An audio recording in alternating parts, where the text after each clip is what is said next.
Good afternoon. Today we shall continue with the next part of the lesson, India during the Maurya period.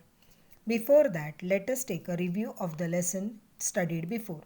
In the previous class, I told you about Dariush, the Iranian emperor, who had conquered northwest of India up to Punjab. He invaded India and conquered Gandhar and Sindh provinces.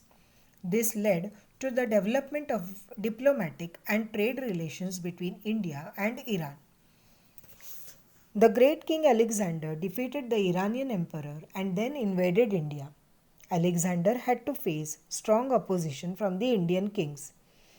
So he decided to go back to Greece after deputing his satraps officers to administrate the conquered Indian territories. On his way to home, he died at Babylon in the year 323 BC.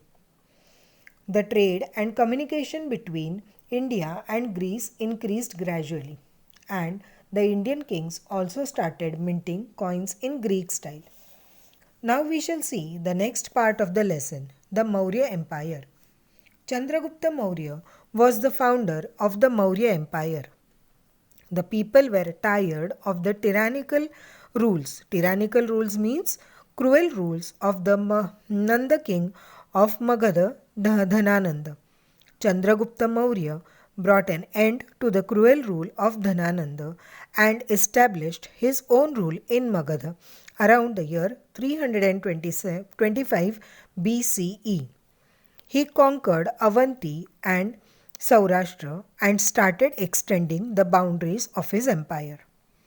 After the death of Alexander, the satraps started having battles among themselves for power.